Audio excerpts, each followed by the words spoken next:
listeners. We hope that you enjoy this more casual, conversational style of an episode. Just a heads up, we kind of forgot to introduce what we were talking about, so I'm just here to let you know that this week we are popping open Schitt Creek, the popular Canadian TV show. Enjoy! And then Wales is just like, we're too small. They can't really do anything. But we're going to all speak the Welsh language soon. That's their goal. We're going to be a bilingual country, but we might as well just... My mom's like, oh, it's in England. I'm like, do not say that. Meanwhile, Ireland is just like, yeah, Gaelic is a dying language, but at least we still have beer. I feel like alcohol is the national language of Ireland. For some reason, I feel like that should be the pre-show. It has no relation to Schitt Creek. What does this have to do with Schitt Creek? Absolutely nothing.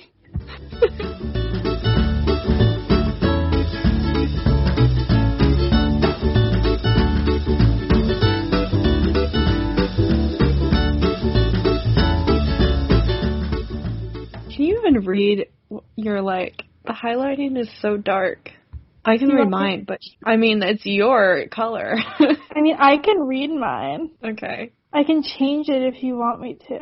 I think it got popular around the 5th season. Oh, you're talking about nominated for awards. Okay. But because the 5th season was airing when the 4th season got on Netflix. Oh, okay. So there's, like, it's kind of both. But I think the 5th season is definitely the strongest season of the show. I think 4 or 5 for me, yeah. Because I don't remember or care about season 4, but, like, I watched, like... Season 4 is the one where they, like, Patrick and David, like, start their relationship and, like, Simply the Best and, like, all of that. You see, you like those more than me. Like, I like the, like, emotional, like, culmination of their relationship in season 5. Okay, but I watched season 4 before, like, all of that was available. I didn't really tune into any of that, so I kind of also watched it in a vacuum in 3 days. Yeah, I know. Yeah, I mean, I didn't know about it, I think, until that, like, the beginning or the end of, I think it was, like, last year. I mean, 2018, the end of, around there. I remember seeing ads for it when it started, and then I was like, oh, I should watch it, and then it just went away, which is what happens to most TV for me, to be honest. Yeah, I had no idea that existed. And then they put season 4 on Netflix, and my roommate was watching some of it, and I was like, oh yeah, I want to watch this show. Because I was in, like, I'd seen the Brooklyn Nine-Nine and The Good Place, and I was like, I need more of this type of thing. And the pansexual rep. And speaking of, like, this kind of rep, I kind of want to watch Zoe's Extraordinary Playlist, just because it's, like, starting now. I know, I was gonna maybe start that at some point. It's on Hulu. The first episode is streaming now, and then it doesn't actually, like, properly start until February. Oh. So it's a good, like, time to watch the first episode and see if it's my thing before it, like, actually starts. I just like Alex Newell. Me too. Once I saw that they were on it, I was like, okay. Yeah. And also, I want more musical TV. Yeah, I just wish it was original, not, like, jukebox. But I like jukebox stuff. I like jukebox stuff if it's done in, like, a creative way. Yeah. This will not make it into the episode. I don't know why I'm talking so professional. No, but I talked about how I got into the show already, so I guess we don't have to reiterate that. No. And I got into the show because you and Cody wanted me to watch it, which is, like, how I end up watching most of my TV. I know, and then you just, like, slowly fell in love with it, and I documented it on a Twitter thread. And I documented it in notes for your entertainment. Okay, we have the premise, and we have various thoughts. Okay, so the premise of this show is that there's this wealthy family who, at the very beginning, and, like, one of my favorite things about the beginning of the show was that the maid answered the door and thought it was going to be immigration, especially since it was 5 or 6 years ago now at this point. Just took such a turn. It's like, yeah, we're not going to go into that. We're just going to, like, rail against these white rich people.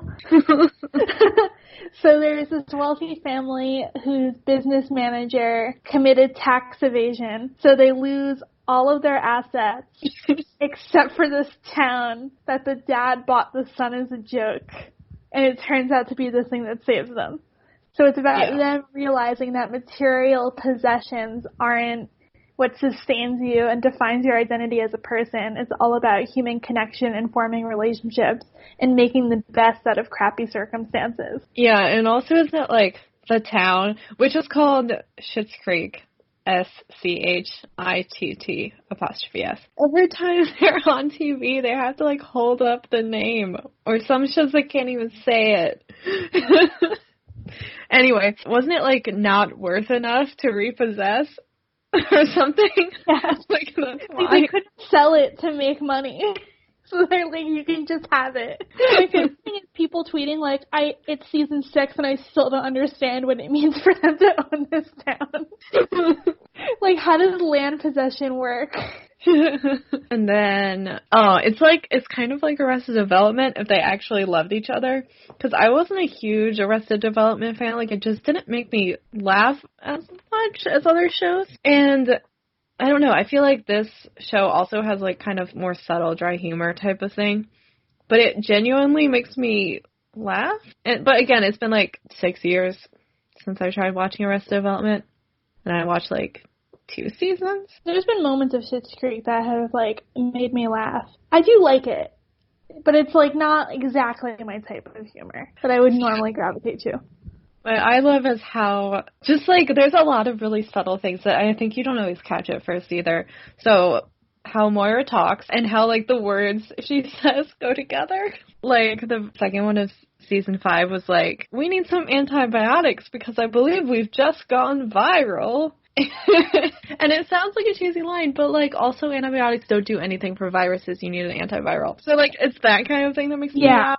Like, the sheer ridiculousness of the costumes and just, like, little things. Like, one of my favorite things is when Alexis is studying and she's literally highlighting the entire page. And that was just a funny visual joke that I laughed at because I know people do that. But then David does point it out. And then she highlights, like, the few words that aren't highlighted. I know. There's one time where David grabs a tissue and throws it at Alexis, and I was like, okay. Like, it does nothing. Or when there's this one little opening, like cold open to a season 5 episode where they're giving Moira coffee or something, and eventually she's just, like, they're, like, waving around. And so there's a TV critic named Miles McNutt who essentially has, like, written this thing about the Empty Cup Awards and how, like, all coffee and TV is fake. And a lot of times the cups are empty and they clearly, like, don't have the physical properties that you would have if it was coffee. And so the fact that she's like, this has no coffee in it just made me laugh so much. One of my favorite jokes from the show is the shoplifting one with the teenagers. Where they're hanging outside the store and, like, David enjoys it because he's very vain and, like, likes to be complimented. And then Patrick is just annoyed, but neither of them realize that they're doing that as a distraction to shoplift from the store. And then Alexis is there and, like, she immediately, like, sees what's going on because she was that teenager and did that. And I also love that it's these, like, group of teenage boys that are really interested in, like, facial health care. Like, there's toner and moisturizer. And when they get robbed and it's David and Stevie and it's the most Canadian robbing ever because there's no gun. He just has his hand in his pocket and they realize later that he never actually had a gun and they're just like, oh, would you like some cheese with that wine? Like, they're just very, how about a bag for that? Like, they're just so very nice to him. Okay, do you want to talk about more of the arc of the show just to ground things a little bit? Yes. All right, so something that I find is interesting about the show is that it actually, like, delves into issues of class and money, which I don't think we see, like, very humorous depictions of in at least in a nuanced way. Yeah. I have, like, a case of evidence that I built that it takes place somewhere in, like, eastern Pennsylvania, even though it's not specified. Despite the fact it's Canadian. But they've, like, made, like, there's multiple references to things that make me, like, locate it in, like, eastern backwoods Pennsylvania. Yeah. Is, like, my best guess for, like, where it's meant to be set. Because I know they're, like, in, like, a close but not so far vicinity from New York City, and then you have the Amish, and then just, like, the hiking trails and, like, the way things are set up, it feels very Pennsylvanian. I mean, I don't think they ever intended it to be... Well, first of all, they never intended it to be anything specific, but I think they filmed it in, like, Toronto. But it feels Pennsylvanian to me. Well, yeah, especially the Amish. If you've ever driven through Pennsylvania, it feels like this. I have driven through Pennsylvania a lot of times. Okay, so anyways, Schitt's Creek is about class and money, but like in a sincere, like funny, but also like poking fun at them kind of way. And it looks at this like contrast between material possessions, which they're so obsessed with at the beginning, to human clothes. connection. And I feel like a huge turning point of that was the painting, the portrait that Moira gets. That's one of my other favorite jokes. Where it's like this like giant family portrait that doesn't fit into their new life, and it's like one of the material possessions from their past, and they learn to let go of it. I love how it shows up in their hotel room, and you have no idea how they actually got it in there. Yeah. Like there's no so ridiculous. That's one of my favorites. And tying into the other arc of the show, subtle humor, facial expressions, and delivery, it's definitely a very like well-crafted show where there's so much intention behind everything. And it reminds me of the one article I was reading about it was a character study from New York Magazine about Moira's character. And it was interesting because Dan Levy said the first note that I ever gave Catherine O'Hara was to say enchiladas. Something I also want to talk about before we get into characters and analyzing the show more is that I feel like the role of heart is so important in the show, because part of the reason that it was really difficult for me to get into the first 3 seasons was that it felt like the show was missing something, where they were so focused on the language and developing these characters that it was missing this fundamental heart piece. And I feel like when they introduced Patrick into the show, season 3. Well, it's the very end of season 3, and then more stuff developed in season 4 and season 5. And they did that because they didn't know if the whole Patrick storyline was going to work out, so they wanted to leave it open at the end of season 3, which Dan Levy talks about in the GQ article, which was interesting that they left that open. But something that I think we can discuss about TV is how some shows take time to get into the heart of what they're doing, and they don't necessarily start out the first season super strong. It takes a season or 2 to get into it, and particularly this seems to be true of shows that we really love. Fleabag season 1 was good, but Fleabag season 2 is what made that show a super hit, and then The Good Place season 4 is what in season 3 season 3 too, yeah, is what really made that show and these are also all shows that ended very intentionally by their creators. So there's this pattern of shows that have this arc planned out, and there's things to enjoy and love about them in the first season, but it's kind of like a trust game with TV where you might go a season or 2 and enjoy things, but then there's a high payoff at the end once the creators are able to kind of get their footing and really do things with the show that they wanted to do. Well, and I think that speaks to character development so much, right? So, Fleabag puts up this wall at the beginning that gets broken down. The Good Place really analyzes and develops its relationship between characters and, the world. And so Schitt's Creek really has so much character development between all of the characters. And, I mean, from the beginning, they, really did love each other. They just weren't very good at expressing it. I think season 1, the wine episode, which is one of my favorite things, where it's the I Love Lucy episode, and Moira gets drunk trying to do a wine commercial. And you can see that, Johnny really cares about her. And then you can see, how I think there's a conversation, a car between Alexis and David in season 2, where David is I'm always worried about you, that kind of thing. So it kind of really builds, and I think, where's the season where they have a party at the end? I think it's season 2. You can feel it, but they get better and better at expressing it as they go on, and then they also change as people. So when people say, especially another thing I've heard is Brooklyn Nine-Nine. Oh, the first season, Jake or Andy Samberg is really sillier or goofier or more frat boy humor. I'm yeah, because the whole point of the show from the pilot is that he's being reformed by Holt. And so you can really kind of see that as his behavior changes. So I don't think it's always that it was weak at the beginning. I think it's there is literal character development happening. They start out as more unlikable, and then as they develop, they get more nuances and layers, and that's what I really like about these shows. Yeah, to me, season 1 felt weak, but I'm also I have a very low tolerance for TV, so I was literally just sticking with it because I had to for the podcast. I don't know if I would have stuck with it if I wasn't watching it for the podcast. Yeah. I mean, I know people who really loved that at the beginning. There's some people who honestly think it's become too sentimental, apparently. and they preferred, like, I don't know, the first 4 seasons or something. And I think, like, there's a certain type of humor that works for some people in the first couple of seasons, but I don't think that can sustain a show for the whole time. And, I mean, I don't think I would have... I did watch, like, the first 3 seasons really fast, too, because I knew I wanted to get to Patrick, because I wanted to see that relationship and that representation. So it's kind of difficult because I also didn't watch it putting as much weight on the first season, but I know people who really, really go back, and I will go back and rewatch some episodes from there, like Folding the Cheese and the wine and that kind of thing are just kind of iconic moments. It's interesting, too, because this is definitely an outlier in my sense of humor when it comes to TV. Like, I definitely like darker, more sarcastic and caustic humor. It is sarcastic, but I don't think it's dark. But this definitely is one of the most character-driven shows that I've ever watched, so we're going to talk a lot about character. Yay. Yay! Yeah. We can also start with their costumes, because for some reason we have that at the beginning of our list. And the costumes are fantastic. We have that at the beginning of the list because you put that at the beginning. Okay. Well, it's easier than going character by character. I mean, I think the Roses all wear very characteristic outfits that kind of show that they used to be rich, but they're also not, like, with the exception of Johnny, the fanciest. Because Moira and especially David are very, very out there. And they always wear black and white.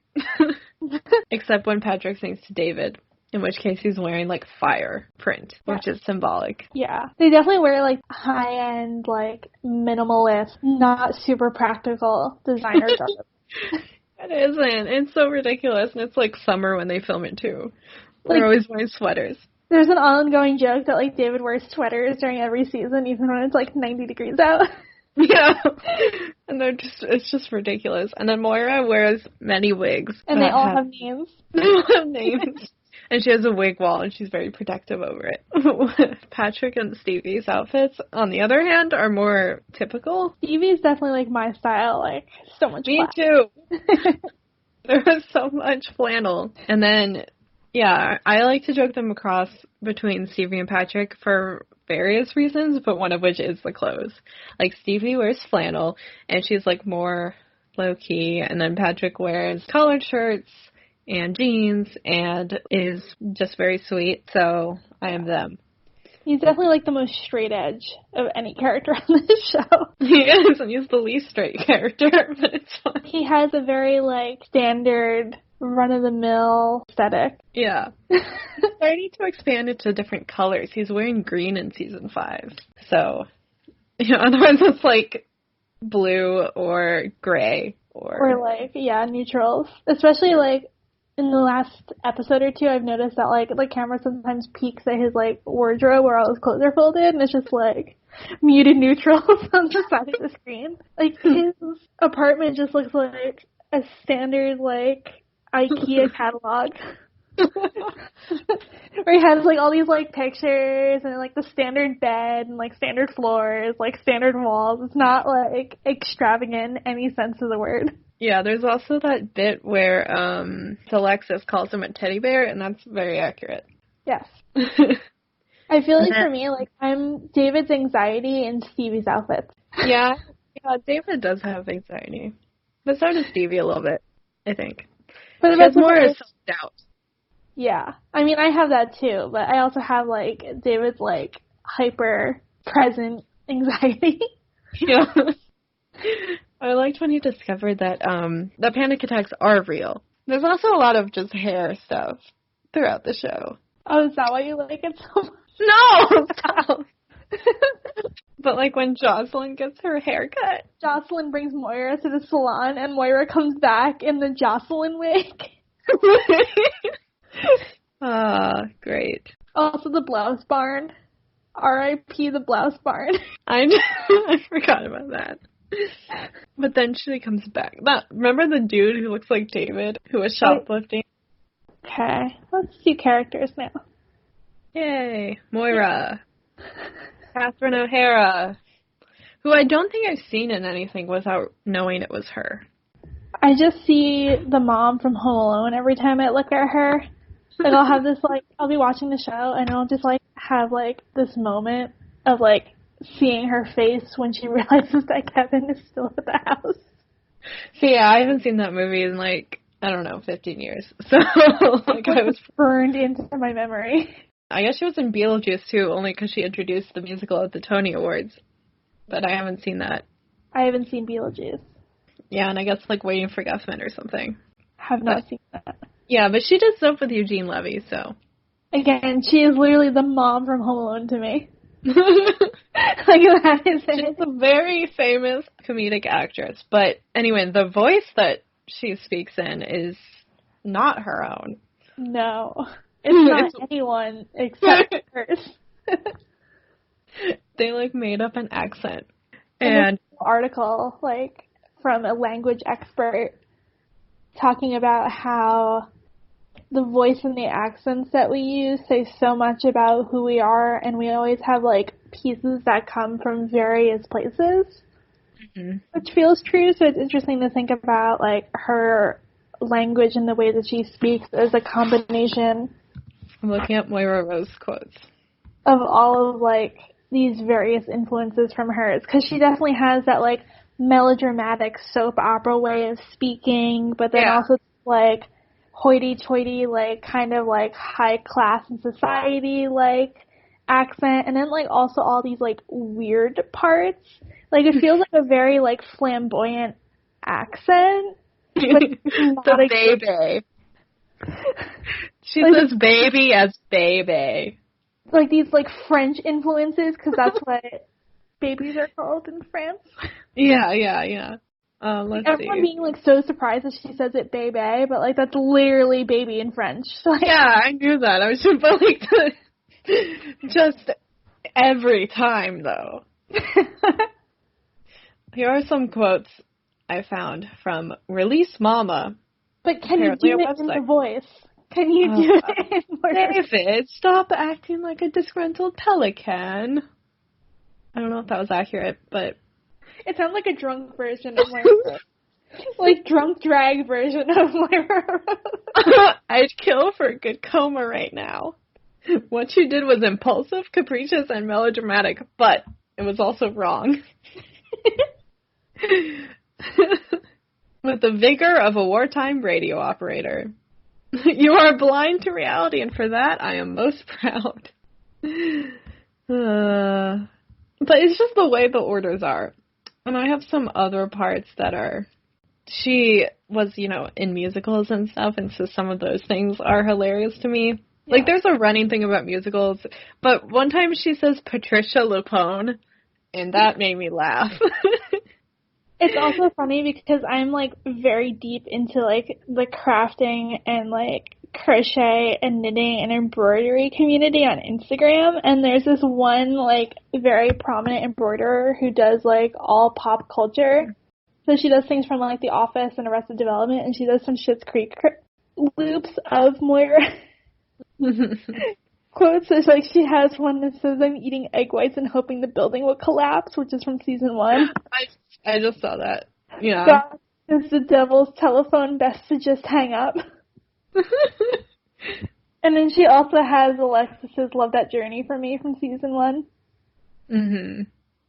Yeah, and there's another part where she's practicing for her big role or something in a musical, but she's doing it all as one person because she thinks she can, because she was in on Broadway, and therefore she could be an entire ensemble of people. It's the same one as Patricia Lupone, and she says, one time she says 5, 6, 7, 8, but then the next time she says 9, 10, 11, 12. And I also find that hilarious. There's also a lot of weird random facts I'll throw out about their past lives, and for Moira, it's about what her character got up to on her soap opera. Yeah. It's like she has the record for devil possession on, like, daytime TV or something.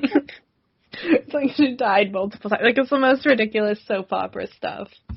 Although I feel like that's pretty tame for soap operas. Like, soap operas are wild. I know, but, like, just the fact that it's all her character. When I was a teenager, I was obsessed with General Hospital.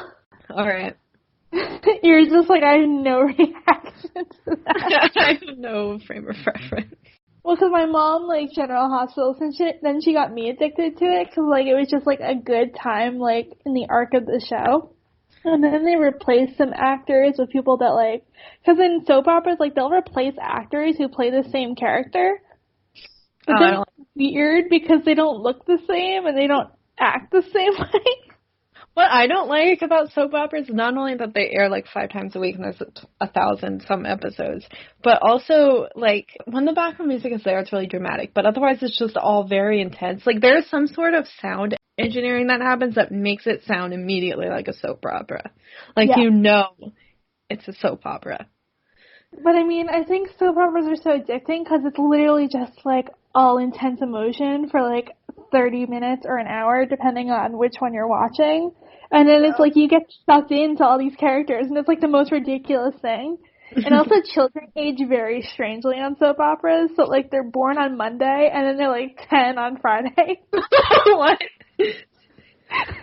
Like they're a baby for like 2 days, and then they're like a toddler, and then like the next week they're like a full-grown child. Okay. How does time work?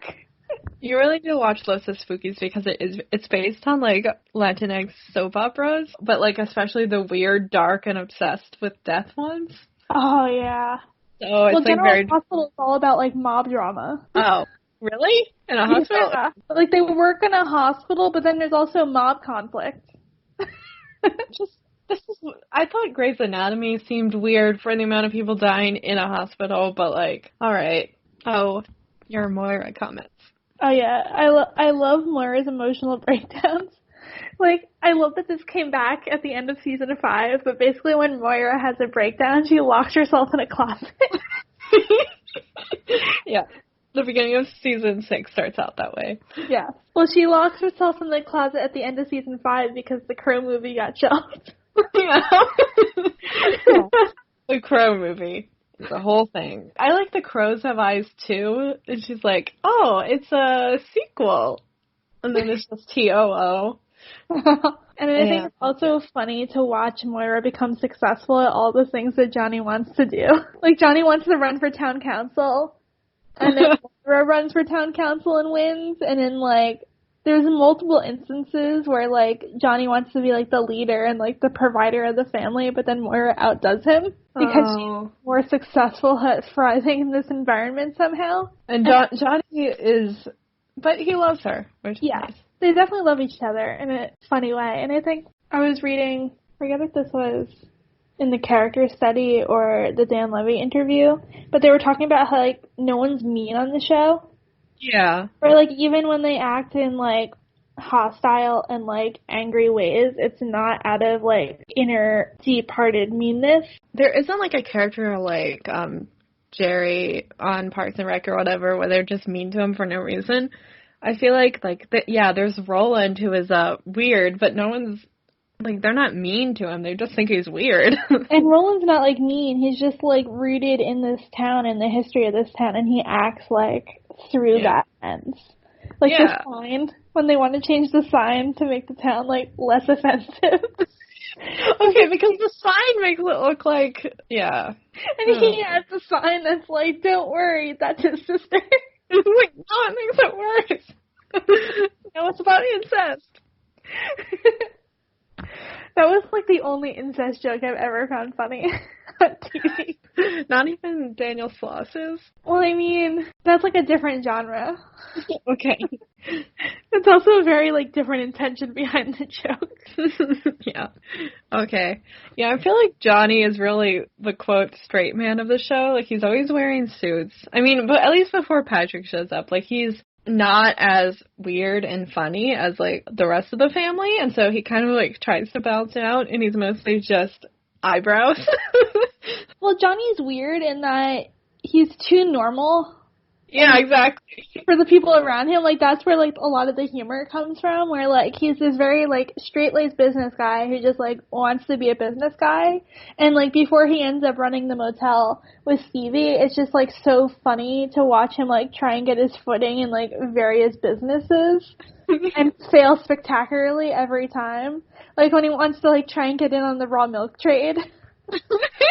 So he gets Alexis to, like, order the raw milk, but she, like, doesn't understand or, like, miscomprehends how much milk he wants, so they end up with, like, the 36 pots of milk. Yeah, I think he's most focused on in the Christmas episode, which comes, like, it's like a special at the end of season 4. Yeah. And in that one, he's like kind of sad and reminiscent that they haven't celebrated Christmas since they moved to the town, even though he's like Jewish and technically it's not his holiday. David's like he doesn't have the authority. Oh, yeah. But I think the thing about that episode was that it made me sympathize for Johnny in a way that I hadn't before. Because, I mean, because he is the straight man of the show, like, it's funny to, like, make fun of him, but, like, I realized how, like, lonely and isolated he was. Yeah. Because he always ended up alone on Christmas, even though it wasn't his holiday. Yeah, exactly. He, like, kind of misses their former life for that aspect. Sometimes, that one time where he spirals out of control because Moira is gone filming the Crows movie. And he, like, cute. Yeah, and he, like, loves her so much and he misses her, and so he's, like, somehow not wearing a suit, and it's just very strange to see him not wearing a suit. And he keeps doing Roland's jobs. Yeah. So he's, like, cleaning out gutters, and Stevie's like, excuse me? He's like, I'm gonna go mow the lawn, even though it's not supposed to be done until next week. Yeah, like, he just, like, loves her. Yeah. I feel like traditionally you don't see on sitcoms. Like, traditionally on sitcoms, it's like the bickering man and wife. At least more modern ones, like past I Love Lucy era. Yeah. And even then, like, do you want to talk about David now? Yes. I mean, I feel like David's gonna be like, Oh, David. biggest section, and Patrick. So Dan Levy basically created the show with his dad, who plays his dad on the show, Eugene, which is fun. And then they his have sister the same plays eyebrows. Twyla. Yeah, and then the owner of the diner, Twyla, is his sister in real life. And so he also, like, writes and produces and does all of the things. And so what I like about David is that he might come across as, like, this sassy, like, fashionable gay man in a comedy, but, like, they kind of flip those expectations because he's pan, he is played by an out actor, so it's not, like, making fun of that, you know, like, it's not, like, acting. And, like, he has such great character development. And I feel like David is to Schitt's Creek what Phoebe Waller-Bridge is to Fleabag. And there's something that, like, is so magical about, like, having a person, like, write, conceive, and then star in the show. Because it adds such a layer to sincerity. And even this goes across mediums. So, like, when I saw Waitress with Sarah Bareilles in it, there's something so special about seeing her play that character because she wrote the music, where you can see this, like, implicit, deeper connection to the content and to the character and to the world of it that you don't see if there's a disconnect between creating it and then making it. Yeah, I feel like that's becoming a little bit more and more common. I don't know. Barry's another example. Even, like, Parks and Rec or Brooklyn Nine-Nine, like, those main characters also were important producing the show and stuff. I'm so interested in what the contracts look like for that. Like, yeah, well, it's also, I guess it's not super common because you have, like, the Dick Van Dyke Show and the Such a Mary Tyler Moore Show, like, all of those older shows, Seinfeld, etc. If they're paid, like, under one contract for, like, the writing and then paid under another contract for, like, the acting. Well, and I think with this show, especially because they didn't have that much of a budget, and they, like, because Dan Levy wears so many hats, he, like, I guess apparently he also, like, shops on eBay in his spare time for David's costumes and stuff. Yeah, like, he's part of that, too. Imagine selling your clothes on eBay and Dan Levy buys your crap. And they show up in an episode of Schitt's Creek. Costume departments are also so wild because, like, they tend to just, like, buy a ton of crap. And I feel like this is becoming, like, more of a common practice in theater, too. And that's why you see, like, T-shirt bins at Broadway Flea Market. But they'll just buy stuff and then just, like, throw different stuff up to see, like, what works and what doesn't. It's an organic process. Yeah, like, we did a lot of, like, Goodwill stuff to see. Or people bring in their own stuff. Yeah. Like, I think Dan brought something that was his own at one point. I think I was listening to an interview. Anyway, you want to talk more about the pan rep? Because this was also a major reason why I wanted to watch the show, because I don't think I had really seen that, specifically pansexuality, in a show. There's this brief hint at, like, potentially being a conflict with Johnny and David, because Johnny, like, doesn't understand David's sexuality. And he's just like, oh, well, you need to just, like, pick a person. Then, like, Roland, while high, Roland, of all people, is like, well, you can't really control who your kids love kind of thing. So David is pan, not gay. Yes. Although he acts like very queer from the get-go, I was like, okay, like this is a queer character, like clearly. But it's interesting to see it like explicitly brought into the world and then see how other characters deal with it. Well, and what's also interesting about that, because part of the humor of the show is flipping expectations. So, like, the fact that they do really love each other. Yeah. So, like, with David, like, everyone is like, oh, well, he's probably gay, even Stevie. And then in the first season, no, he seems to, like, have a thing with Stevie, and then they sleep together, and people are like, wait, wasn't he gay? And even Stevie is like, wait, aren't you gay? Don't you, like, what is it, only the red wine? Oh, yeah, the liquor store episode. Yeah. And then that's where they explain. So it's, again, like, just subverting those expectations, and that I really like the humor that does that instead of just, like, cheap humor hitting the same notes that you expect. Mm-hmm. And I like that it's part of his character. I mean, I think if it was made now, I would hope it would be, like, more of his identity and more of his character. But I'm still, like, impressed that was 5 years ago.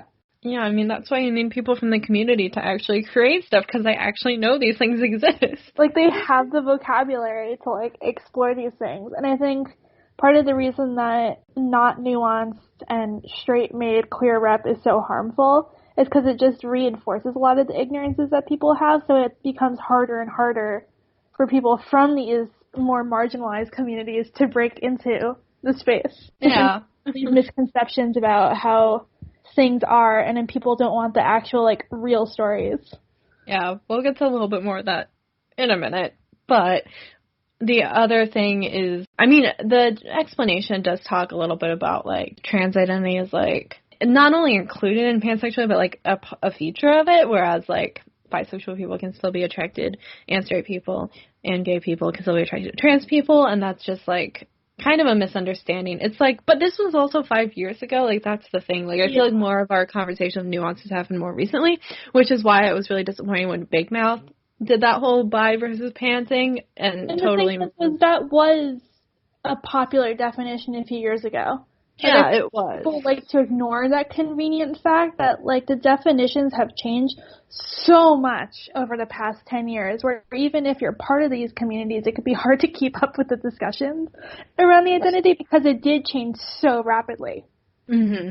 Like, our vocabulary around it, which is why, like, and they haven't, like, brought that up again as a factor. And it is also interesting how it's not so much that, like, David was promiscuous in the past, it was just, like, he was incapable of, and we see this through other, like, relationships with his family, he's incapable of really having that emotional, like, real connection, and that becomes even harder because he's been, like, burned before. So it becomes harder to the point where he's, like, really insecure with Patrick because of that, and it's not necessarily, like, because he's pan that he's, like, promiscuous and stuff. Like, just, like, one-night stands or whatever, you know? He's a more nuanced character than that, where it's not because of his sexuality, it's because of the way that he was raised or not raised by Moira. Not raised. They were in a different wing of the house. Well, no, because he had to kind of, like, really take care of himself as a child, and your childhood influences all the parts of your life once you're an adult. So then as an adult, he would be in these relationships and not really able to connect with people because it wasn't part of his vocabulary growing up or part of how he connected with people. So he'd have these very, like, surface level relationships and not really allow himself to develop this, like, trust and vulnerability you need to have in a healthy relationship. So that's why I also think it was so gratifying to see Patrick, like, break through that shield. Where it wasn't that had nothing to do with him being pan. It had to do with, like, David having emotional issues. Yeah, exactly. And that's why, like, it avoids, you know, that stereotype. Which is why queer people need to be involved with making queer media, because then this is the nuance that you can have if you give people these jobs. You're just like, please give me a job. Or just make the show yourself, like, be so involved in it. Yeah, exactly. Just make the thing. If you want something done right, do it yourself. And then also, David has anxiety separate from his emotional issues. Which he discovers in the first season because he's, like, really, really stressed out of all the life changes, and he, like, apparently has a panic attack but doesn't know that those are real and not made up by celebrities. He, like, doesn't sleep, and then he goes to Ted. It's like the introduction of Ted in that episode, too. Yeah. Also the wine episode. I've seen it a couple of times. And the partner yoga episode. I loved it. Like, people concentrate on Moira's voice and, like, the way she says things, but I'm so obsessed with the way that, like, David says things. I'm gonna find some quotes now. David Rose quotes. But it's not even, like, his quotes. It's, like, his mannerisms as he says things, and I think Exactly. it really hit me during Patrick's coming out episode when he goes to bring the basket to Patrick's parents, and, like, just his, like, facial, like, hand gestures when he's talking to Patrick's mom and dad. And then also, like, during the proposal, and, like, you can see his anxiety coming through in this really implicit way to just, like, impact, like, the way he, like, shapes his mouth and, like, says words and, like, moves hands in this really, like, awkward but, like, exaggerated way that I find really entertaining. Yeah, the quote. When Stevie invites David somewhere, he's like, I'm not really in the mood to be a victim of a hate crime tonight. I feel like David has the darkest sense of humor, and that's why I gravitate to him as a character in the show. Oh my gosh. About Alexis. Well, she sort of fades into the background after a while. You know, like a smoke alarm. I have never heard someone say so many wrong things, one after the other, consecutively, in a row. Oh, a personal favorite, I plan on popping a pill, crying a bit, and falling asleep early. Yeah. Yeah, there's a reason the show has been kind of a little bit immortalized in GIFs. Like, not only does the official account make them, but, like, it's just part of a certain, like, queer culture, kind of. Like, his sense of humor, I think, is just very, just gay. I don't know how to explain else. This Bustle article from March 13th, 2019, that's called 17 David Quotes from Schitt's Creek So Scathing You Won't Know Whether to Laugh or Cry. That's what I was on, I think. I'm very interested in that opinion. Like, he definitely has, like, all of the, like, snark and wit, but it's not really, like, in a mean way. It's in, like, a funny, queer way. Like, I feel like David is, like, the example of, like, what it means to bully the people you love because you just, like, can't deal with them. He says to Roland, is there, like, a Texas Chainsaw movie being filmed out there that I'm not aware of? Yeah. So what's fun about David is how Patrick is just endlessly amused by him. Even things that seem like they should be an issue, he's just amused by it. Like, even the robbing the stores. His facial expressions are so great. Patrick? Yeah. Yeah. Like, my favorite is in the Meet the Parents Coming Out episode when the dad is like, I don't understand his outfits. And he's like, Patrick's like, oh, you will. It's fine, no one does. Yeah, and sometimes you'll see, like, Stevie and Patrick, or Patrick and Alexis kind of team up on David. But not in a malicious way. It's very, very gentle and kind. They just think he's ridiculous. They're just amused by him. Like when David and Patrick first meet, and David leaves, like, 17 voicemail messages. And then Patrick uses that to, like, finish the business plan. Like, my interest in this show spiked as soon as Patrick showed up. He's just like, who is this person? Well, it's just so funny that they didn't, like they didn't know if they were going to have, like, the right chemistry to, like, move forward with that storyline for the show. But it's so obvious after, like, an episode or two. I know. And I think Noah Reid is such a fantastic actor, especially Meet the Parents, obviously. Yeah. You can just see the emotion on his face all the time. Which is different from, like, David, or, like, and I think that's also different from all of the other Roses, because then they always have, like, kind of a facade up, and Patrick, it's just, you know, like, you can see. It's, like, just genuine, like, expression. Yeah. Which I think is the show, because I think there is so much of that, like, veneer quality of, like, acting and, like, personality that you needed someone to be sincere. Because I think Ted was trying to be that person, or they were trying to head that person, it just wasn't working. Because he was too goofy and too, like... into animals, I don't know. Yeah, like, it was weird. That, like, Why can I hear my voice on your thing? Okay, we're done now. Did you have anything else to add about Patrick? I have a lot to add about Patrick. I kind of want to just talk about the arc of their relationship. But I feel like it's just going to be a recap of, like, the last 3 seasons. It's just so sweet. But, like, the Simply the Best, like, bookended storyline in the middle of season 4. I think people point out, that was actually one of the first things I heard about this show was Simply the Best when Patrick sings to David with the open mic. It's called Open Mic, the episode. On, like, I think Pop Culture Happy Hour, like, what's making us happy. And they were talking about how, like, even though, like, you expect most sitcoms for it to be, like, a funny moment, like it's kind of leading up to, like, oh, this is going to be so embarrassing, like, this is going to be so, but it's, like, genuine and very sweet, and it just kind of, and it lasts longer than you expect it to, and so that's another example of that subverting expectations that I liked. And then, like, the storyline that follows where Patrick's, like, ex-fiance, who is a girl, shows up. David, it's not so much that, like, there's going to be, like, this issue of, like, sexuality or love triangle or anything. It's just, like, David is so insecure. Mm-hmm. And then it's not really difficult for them to get back together. In fact, the main roadblock for them getting back together is how David let it go on a little bit long so he could just eat the chocolates that Patrick was giving him. Like, Patrick kept contacting him and giving him gifts, and he was, like, appreciating the gifts. So he just kind of let it continue. And then Patrick's like, okay, well, now you got to do something for me. And so then he lip syncs. And it's ridiculous, but it's also very sweet. Can we talk about Meet the Parents? Yeah, go for it. Okay. I actually wasn't watching season 5 live because I was still catching up on Netflix, but I kept seeing on social media, like, oh, a very special episode. And, like, because back then, at least, it aired in Canada a day before. So I ended up recording it, and I watched it, and I, like, cried.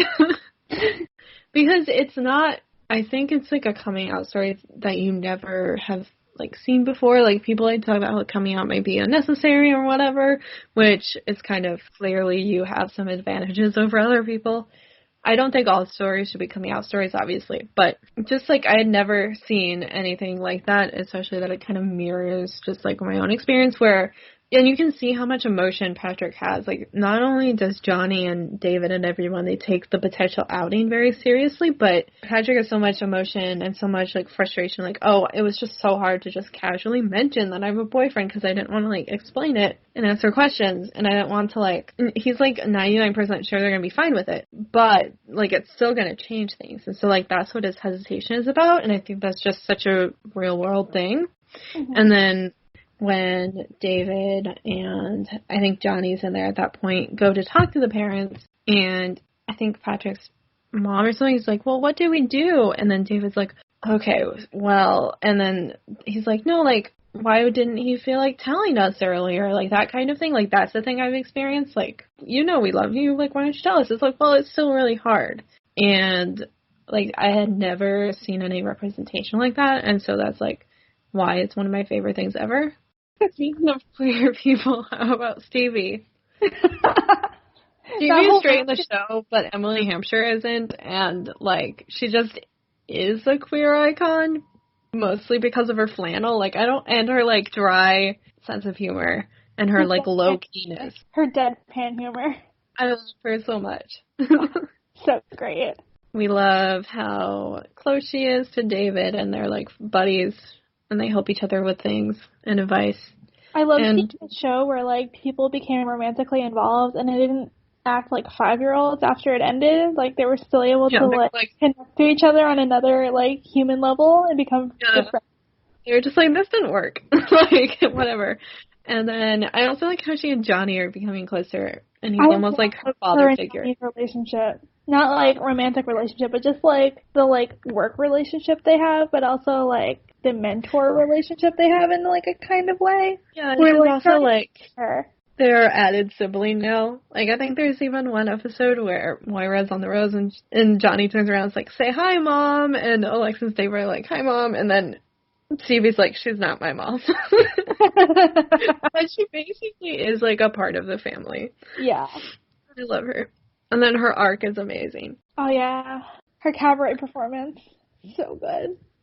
I know, and I really love seeing that. Like, I feel like because I am quite low-key, and I feel kind of uncomfortable not feeling like myself, so acting I don't think would work for me. So if I was stuck playing Sally Bowles in cabaret, like, I'd be a lot like Stevie when she's really uncomfortable at the acting, when, like, Moira's doing all the exercises and stuff, and they have a great conversation, and also just to see someone who's not, like, perfect singing and acting, as in, like, maybe this time, was really great to see, because I love that. I also love her arc where, like, in the beginning, she's just kind of, like, stuck at the motel, and at one point, she explains to David that she, like, applied for the job because she got to sit by herself all day and not have to do anything. But then you realize that there's, like, a lot more to her and that she does want more. She just, like, doesn't have the self-esteem or emotional tools to really get there yet, but she is getting there. And I'm just really excited to see what they do with her character for the rest of the season, because she's really part of the motel business because her aunt owned the motel and she was close to her aunt. Yeah, she's becoming more of, like, this self-actualized character. Like, maybe I do have, maybe there are other things I could do. And also just her in season 5, you know, having a love and then heartbreak and just all of that was also great because we got to see more emotions from her. And when she's really worried about Johnny when has, like, maybe a heart attack. Yeah. And I still get emotional when I think about, like, how Moira has this discussion with her where she calls Stevie kind of cool. And it's just, like, sweet to see, like, and I think that's where a lot of the heart of the show comes from, too, is seeing, like, how she engages and interacts with the family. And then, like, when they named the motel the Rosebud Motel, she's, like, so worried that they're just, like, going to leave and then she's still going to be stuck there. And it's like, no, they're all working together towards something. But then she's also, like, nervous about the possibility of expanding the motel because she doesn't want to be stuck there. So there's, like, that turn where, like, the family's becoming more attached to the town, but she's looking more outward now. Yeah. I hope she gets a chance to leave. We'll see what happens by the end of the season. Yeah. That's so great. So then we have Alexis, which I'm not sure I worded this right. So I think Alexis does have quite a bit of character development in the sense, like, I think she is still dumb. Like, that She's is, like, so dumb. She's so useless. That's, like, a part of her character, but she ends up being, like, taking more charge of things and being more successful with the town and with managing Moira's career, and she really takes more charge. She finishes school, she does more school, and then also get at a community college. Are we really gonna give her, like, the credit here? Right, but then she like gets into, like, studying business and takes charge of, like, the stuff happening in the town and with her mom.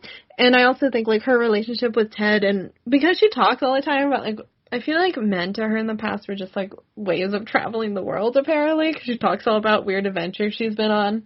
I think Ted's, like, ultimate straight guy in the show. We don't really have, like, a section to talk about him, but, like, Ted's just, like, the generically attractive straight guy who, like, tries to redefine himself, and, like, his presence kind of allows him and Alexis to, like, play with and also be played by this, like, romantic comedy structure.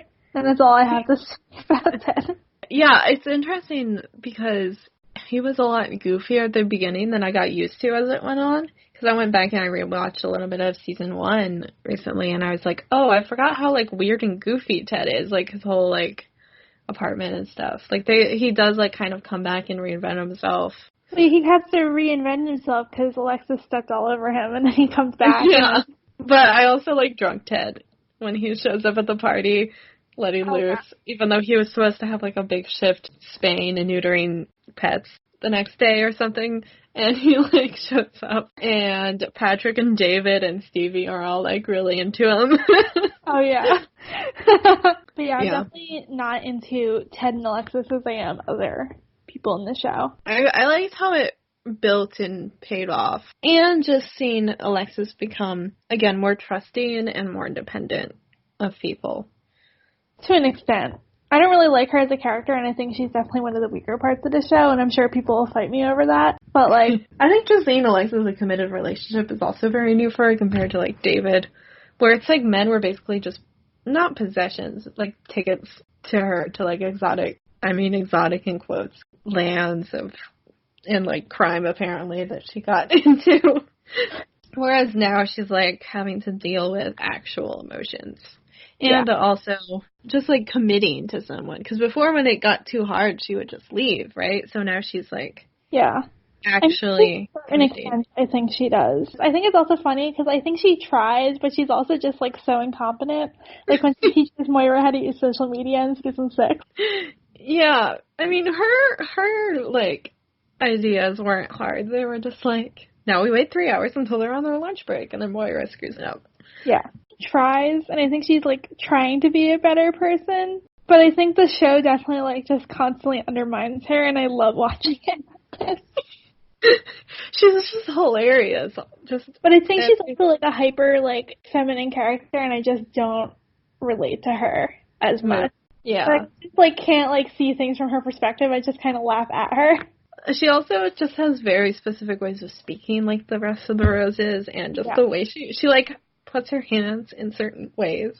And it's just like weird and like off-putting to me, and it's like, I don't like you. I think it's because like Alexis wouldn't like us. Yeah, I don't necessarily think there's anything wrong with us or anything wrong with Alexis. There's just like an uncrossable boundary between our existence. Yeah. Because I definitely see people who like Moira and Alexis, and it's like, oh, you're like in a different category of person. We don't relate to this show in the same way. Yeah, I think it's just like their relationships. Oh, I also like the sibling relationship, obviously. The oft-quoted, you, David, you know. Mm-hmm. The way that, like, her relationship with Ted, like, tries to subvert rom-com tropes. I think, like, very early on, he walks into the cafe and he's like, oh, this keeps happening, like, we're in a rom-com. And I like how it shows, like, they met and, like, fell in love very quickly, and then it was, like, too much too fast, and it kind of, like, subverted this whole, like... They get engaged twice, and she breaks out twice. Yes. Like, it plays around with this whole, like, compressed timeline of romantic comedies that I think we're so used to, and, like, shows how bizarre and absurd that is. And, yeah, and I think Ted just kind of, because of that, gets, like, humbled. Like, he's not this dashing man. Yeah. He's literally just, like, generically attractive vet. The fact that the town doesn't have a doctor, but they have a vet cracks me up. And there's also, like, competitor vets. There's one who is also hot. Yes. We need to talk about a little bit Alexis. Oh, yeah. This is the other thing I think that, like, Alexis Rose is also a part of that, like, gay male culture of humor. Kind of. I think she's what gay men like to make fun of. A little bit Alexis is fantastic because they released a full version and it like climbed the charts. And it's hilarious because it's just ridiculous, but she's not ashamed of it. Also, when she says like, "This isn't the hit or like the title track of my limited, critically reviewed show, like reality show." Where, like, critically reviewed means literally nothing. Like, critics will review every TV show. Which makes it sound impressive. There's also, like, a more musical stuff. Like, that's the other thing, is I think the show has such a relationship to musicals. Yes. And I think the drama of musical theater, I think, is inherent to the show. Not just in, like, the actual performance of musicals, but also this, like, heightened emotionality and, like, human connection through these, like, various plot lines feels very... And dramatic acting. Will we ever get Schitt's Creek, the Broadway musical? Well, and just, like, the over-dramatic acting is more theatrical, too. Mm-hmm. Like, the show very much is about performativity. Yeah. And that's, like, Moira's whole thing. And then there's the Jazzy Gals and the karaoke parts. But, I mean, I think everyone is performing a role in the show. Yes. Just the distance between the performed role and the actual person varies from character to character. Yes. I think it's fantastic. My thing with queer stories is that I feel like we kind of cannibalize each other, like, needlessly. Well, yeah, obviously. Over a lot of queer representation where, like, people, like, come out with these, like, opinions about, like, what things should be like, and I don't realize that, like, not every piece of queer media needs to do everything that a piece of queer media needs to do, like, for everyone. That's why you just need more and more different kinds of stories. Because I feel like people, like, there's this attitude, people are going to hate me when they listen to this part of the podcast. Is this like related to the thing I'm going to write on Patreon? Maybe. We'll see after I'm done. But I feel like there's this attitude within the queer community because we're so starved for rep that we just want to, like, own every piece of rep for ourselves. Mm-hmm. And it becomes this deeply competitive atmosphere where we all want to claim every single piece of rep for ourselves. And there's not this understanding that, like, maybe you're not going to personally, like, 100% identify with every coming out episode or every queer character, and that's okay. And because you personally don't connect with it doesn't mean that someone else won't, and that all of it needs to be celebrated and all of it needs to be supported as long as it's done in a way that's intentional and kind and empathetic. Mm-hmm. Yeah, I guess what I was thinking of, like, how some people are like, oh, we just need to move past, like, gay people coming out, blah, blah, and blah. I think that's related because I think some people are like, okay, well, I'm past the point of coming out, so these stories are no longer relevant because they have such a narrow-minded view of what representation is and what representation does, and they just ignorantly do not understand that it's about more than what they personally identify with. There's such a narcissistic need for representation in the queer community, and I'm so sick of arguing with people who are like, oh, well, this representation is, like, too nice, and there's not the negativity that a lot of queer people experience. Well, like, we're going to talk about that in a second. It's like, that's great for you. You don't have to watch it. So, I think the other thing is, like, when people are like, obviously it would be great to live in a world where coming out isn't necessary, but, like, we're not there yet. Yeah. And especially, like, I think some people who have opinions that they like to share are, like, white cis gay men in, like, New York City, where it's very different than the people who might actually be able to watch something with representation in, like, a rural middle America situation. So I don't think people are always aware of that. But then the other thing that you touched on was we had kind of a discussion about this and about queer up, and, like, personally I think it's way more subversive to make his parents accepting of him than, because not only is it subverting those expectations, which creates some humor, but also, like, we don't see that. Like, it's always, like, when you see a queer character, especially when you see someone like Patrick who's never kissed a guy before, David, and who's never, like, who apparently had an ex-fiance, it's like, oh, there's gonna be some conflict, like, internally or, like, with parents, that kind of situation. And so to see that not happen is so great. Well, I think people in the queer community are also guilty of this, but I feel like we need to, like, recognize that being queer isn't about the degree of, like, pain and marginalization you experience.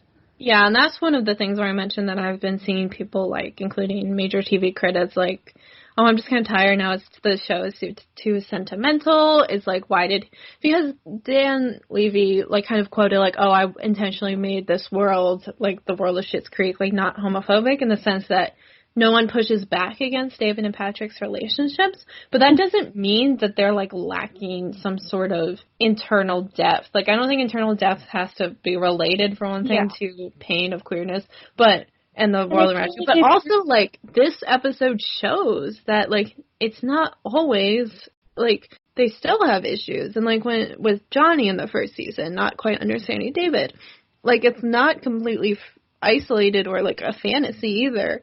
If you're defining queerness through pain, like, you have some serious internal emotional issues that you need to figure out, and a TV show isn't going to do that for you.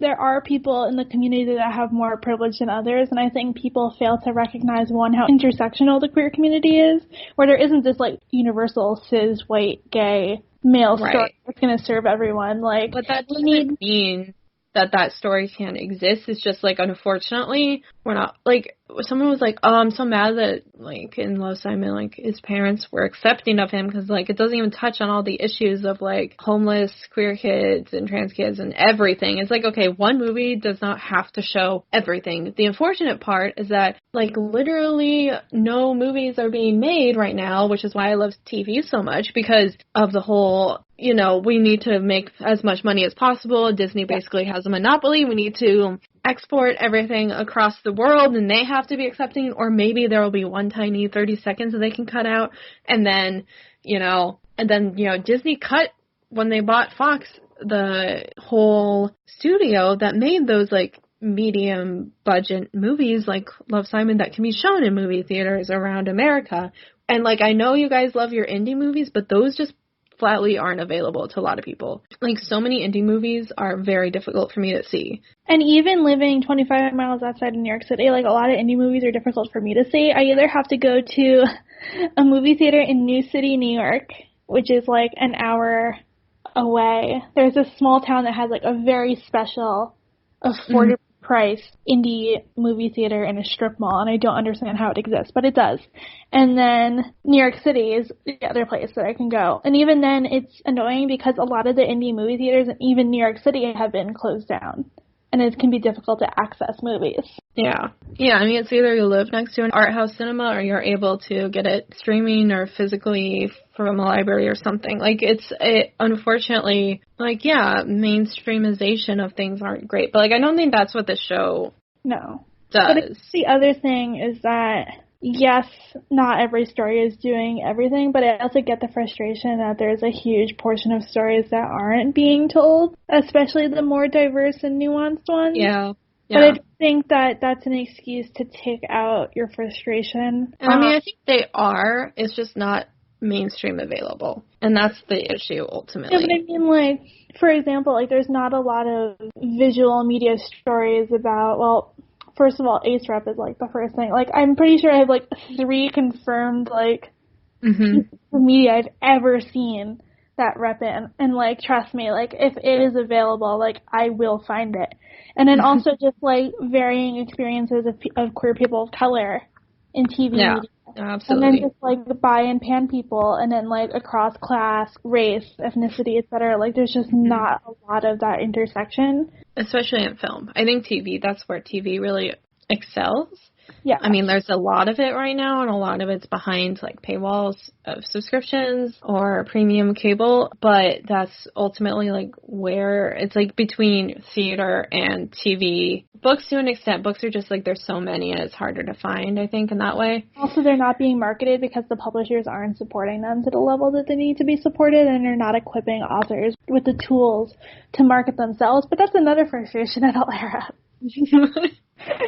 Yes. But the point is, it's complicated, and I think I just wish people were more holistically minded when it came to, like, issuing their, like, knee-jerk opinions about how they feel about certain things. Having, like, a knee-jerk personal opinion is one thing, and then, like, tying it to, like, a discussion of representation and, like, evaluating it is a completely other thing. I mean, I think the other thing I've seen is, like, not enough, like, more feminine guys or whatever, but, like, also more masculine gay guys exist, so, like, just chill for a minute.